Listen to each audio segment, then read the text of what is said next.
বাপির ছোট্ট একটা নতুন ব্লগ নিয়ে দেখো চলে আসলাম তোমাদের কাছে। স্নান টিনান করে দেখো চলে যাচ্ছি জেঠি বাড়ি। জেঠি বাড়ি আজকে নারায়ণ পুজো, অমাবস্যার পরের দিন, তাই আজকে হবে নারায়ণ পুজো। নারায়ণ পুজোরটা এখানে দেখো গুছানো কমপ্লিট হয়ে গেছে। আমি এসে দেখি জেঠি অনেকটাই কমপ্লিট করে ফেলেছে।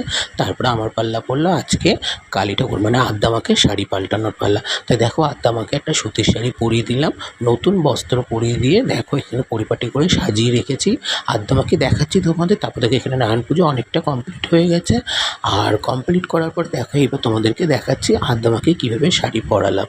দেখো আদ্দামাকে কীভাবে শাড়ি পরিয়ে মালা চন্দন পাতুল দিয়ে পুরো ঠাকুরঘরটাকে সাজিয়ে দিয়েছি জেঠির, কারণ জেঠি আজকে বাইরে নারায়ণ পুজো হচ্ছে ওখানে ব্যস্ত আছে। তাই দেখো আদ্দামাকে দেখো কি দারুণ লাগছে না সাজানোটা।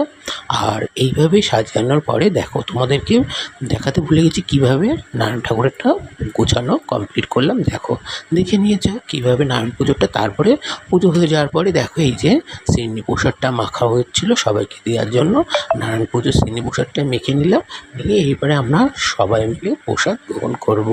আর এরকম ছোট্ট ব্লগটা আজকে তোমাদের কেমন লাগলো অবশ্যই একটু লাইক কমেন্ট শেয়ারের মাধ্যমে জানিয়ে দিও। টাটা বন্ধুরা, ভালো থাকবে, ভালো রাখবে।